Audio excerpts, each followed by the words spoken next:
Good morning. Welcome, everybody. I'm just going to get set up as you join. Welcome. Happy Tuesday. Okay, so this live, I have the comments pulled up so I'll be able to interact with you guys. So this live goes with the live that I did last week. Last week I did one on the Manifold Mind, which of course is the name of my coaching company. And I explained the reasons why I chose that name and why I think names are so powerful. And I wanted to kind of expand the way maybe that you viewed your own mindset, the ways that you view the things that you believe, the things that you say about yourself, and the perception of your situation specifically with the narcissist. Good morning. Thanks for tuning in. So I wanted to make sure that it's apparent to you that there are multiple ways of looking at a situation and not just multiple viewpoints, right? But there's different levels. And from those different levels, imagine that you have a skyscraper and you're at the ground floor. I can go into multiple rooms on the first floor and see from different vantage points, different situations, right? But the same is true the higher up in that skyscraper that I go, which was ultimately my point, is that you have the manifold mind. You should be able to see things from multiple different perspectives and from different vantage points while you're on those different levels. Today I want to talk to you about the opposite of that. This is called the minimum mind, and I want to make sure that you understand this is different than a minimal mind, right? Just because you have a minimal lifestyle, this is not what we're talking about. We're talking about the minimum mind. So let me give you an example of this. This is a true story. I was talking with a friend of mine this past week, and he was asking me my advice on something, and he was like, well, I'm not sure which one to ask for. I need to ask for, this one, or this one. And I literally said to him, that's such a minimum mindset. And he was like, what does that mean? And I told him it's when you think that there's only you're given like one option or two options, or you have to pick one of those. Why aren't you asking for all of it? Because that's what's available to you. Let me give you the same example I just gave you with the skyscraper. I could ask for a one-story building, but why? When I can literally go up and there isn't a limit to what I could have. The same amount of ground space given to me if I'm building something, if I'm constructing something there, is the same, whether it's 1 story or 2 stories or 200 stories. So we often do this in life, which is we cap our own selves, and we do this in multiple different ways. It's not just when we're dealing with the narcissist. The way that we think about life comes out, it's revealed when we're dealing with a narcissist, because it's actually showing us the places where we've limited ourselves, or we've come into agreement with false beliefs, or we've come into agreement with lies, or things that have been spoken over us, maybe even our whole lives, but they're not true. We've just accepted them as truth, and we've decided that that's the option that we have, right? We only get to pick from these 3, and I guess I'm picking that one because it's the least damaging, or it's the least upsetting, or it's the least amount of work, or whatever it would be. Building a skyscraper, by the way, is a lot more difficult than building a 1-story building, right? So we often will choose what is already in line with our mindset about ourselves, about our lives, about our possibilities, about our future, whatever it would be when we're dealing with a narcissist. The minimum mind, I've talked about this before. I have a video that's called The Number One Reason Why You Lose to a Narcissist in Court. And you should go check out that video if you haven't seen it already. And I'll tell you the number one reason is because you ask not. And a lot of people think, well, I'm not going to ask because the narcissist isn't going to give it to me, and they don't want anything. They just want to control me. They just want to manipulate me. They don't want money. They don't want this. They don't want that. I don't have those things. I have nothing that they want. But that's the minimum mind talking, okay? The truth is that there is something that you have that they want.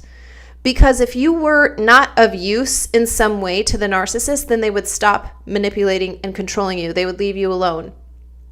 They would decide that there isn't anything of value in you for them to get. They're not wasting their time. They're not just doing this for no reason.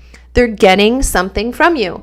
And you could be thinking, they're not getting anything from me. I don't give them anything. But guess what? You do, because I can tell in your mindset, you reveal to me your mind with your words. Your mouth will reveal to me your mind. This is true all the time, no matter what we're talking about, but especially when we're talking about narcissists and dealing with a narcissist, and specifically narcissist in court situations. So for example, if you have a situation, you think that there is nothing that the narcissist wants from you, then if that was true, why are they still controlling you? Why are they still taking you to court? And you might think it's the process, right? It's the process that feeds into their ego and it helps them feel superior in some way, which is absolutely true. Yes, part of it is the process, but part of it is the process with the person that they're in the process with, which is you. So why are they enjoying the process? What are you giving them that is allowing them to think that this process is beneficial to them? Why is it that they don't want out of the process?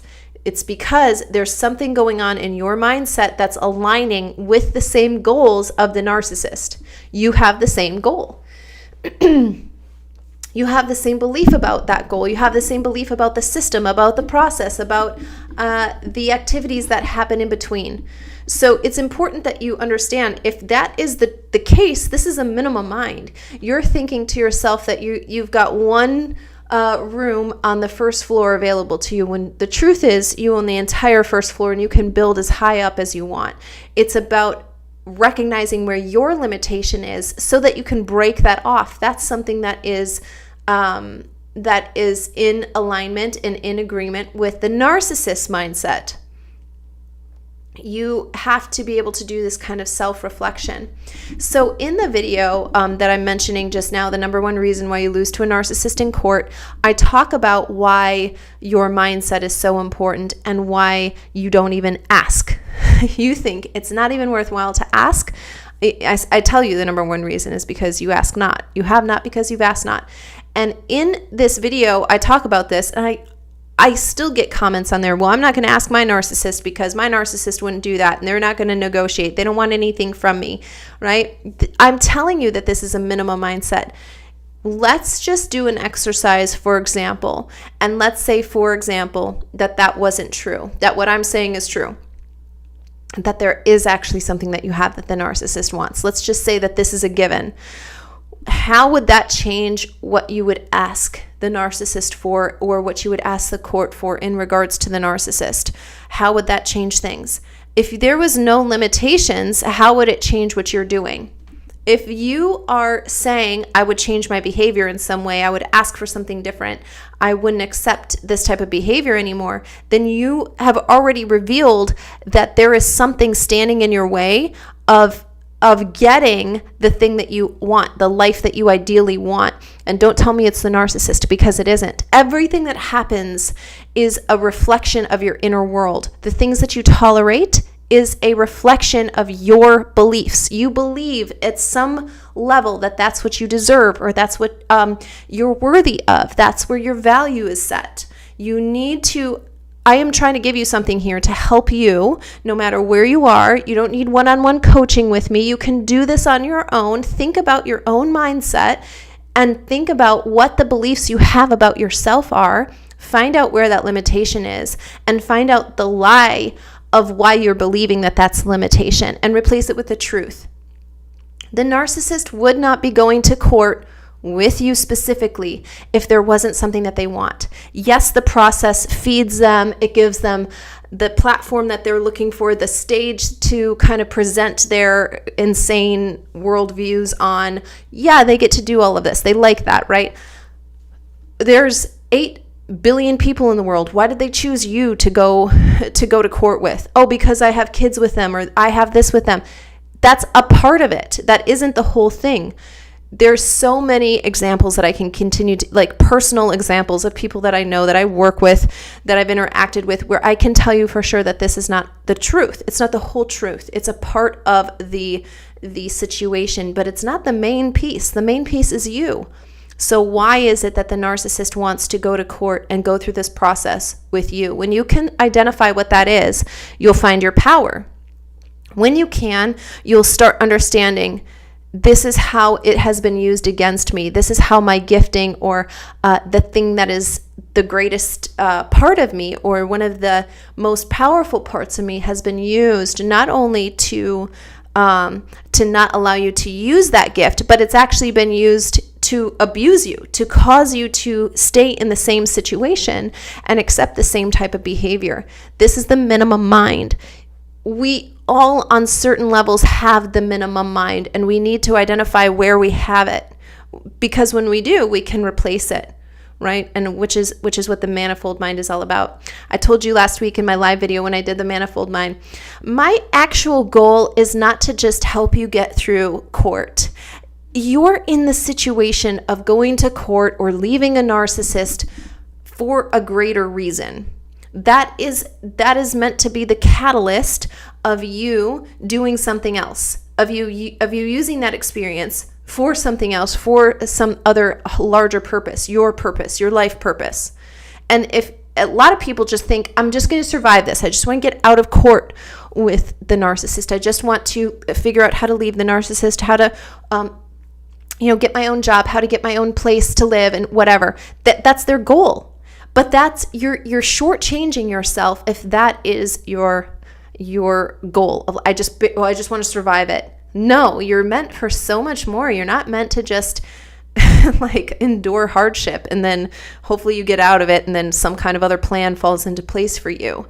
This is literally an opportunity for you to shape your mind into the thing that will help you walk out your purpose.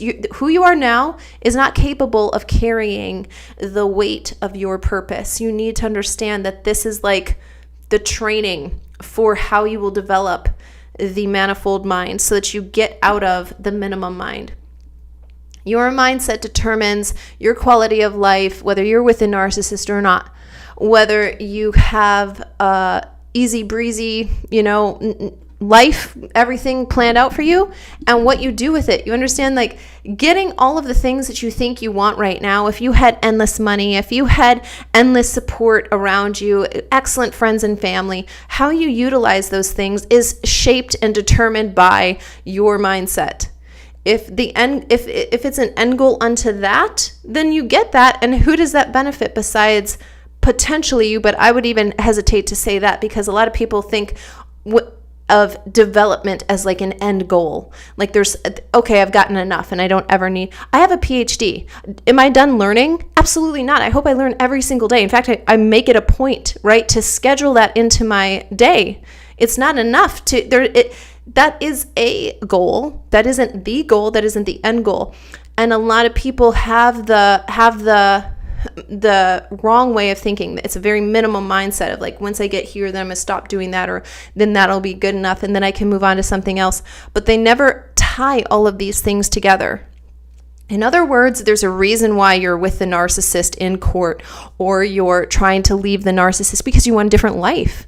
What is the person? What does the person look like? What do they think about? What do they eat? What do they talk about? What kind of friends do they have? The person who's done with court with the narcissist, what are they doing?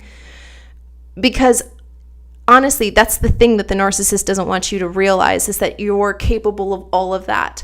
You're capable of having all of the things that you think you can't have right now. And the only one benefiting from that is the narcissist.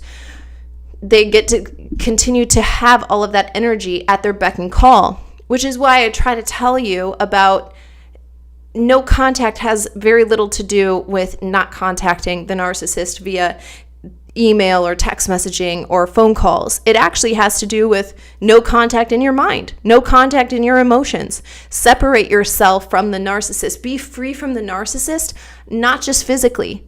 It's easy to walk out the door, right? And to leave the narcissist's physical vicinity. It's harder to train your mind to stop settling for this is the minimum amount that I'm ever going to accept. Like this is my standard, you know, how somebody treats me. This is what the best that I can expect from it. Or I'm stuck in court and there's nothing I can do about it and this is going to be my life now. It's not true. Think about the things that the narcissist doesn't want you to have. What do they not want you to do?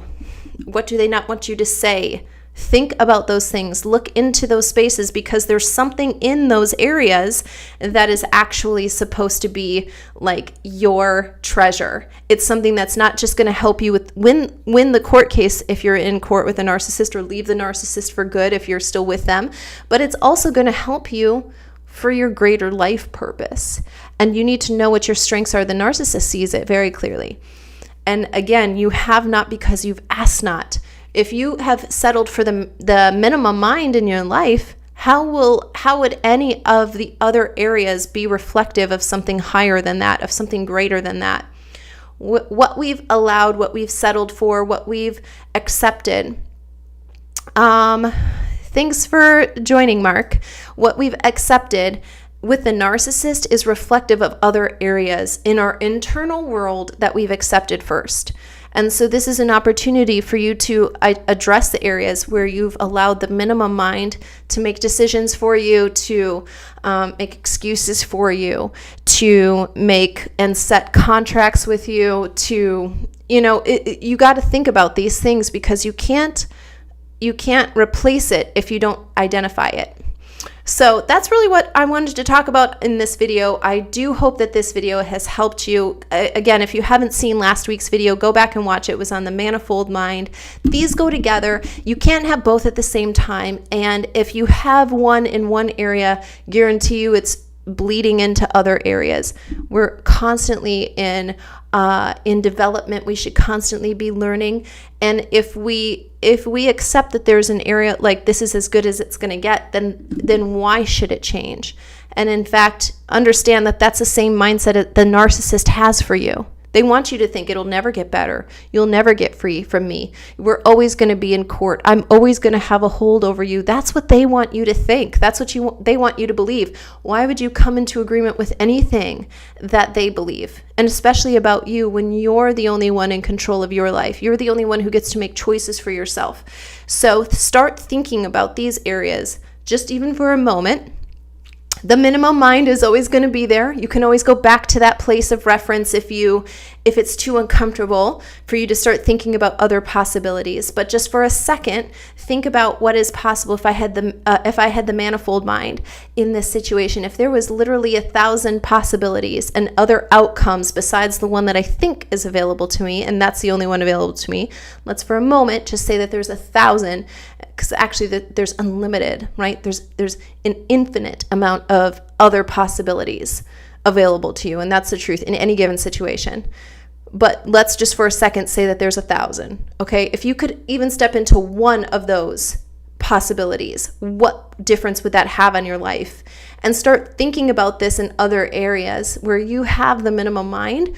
You can always come back to it again if it's too uncomfortable for you to think about the fact that you're actually in control of your life and you get to make choices for yourself. You get to make your own decisions and things like that. This is just an exercise that you can spend 5 minutes doing really quick after I'm off of this live or whenever you have time.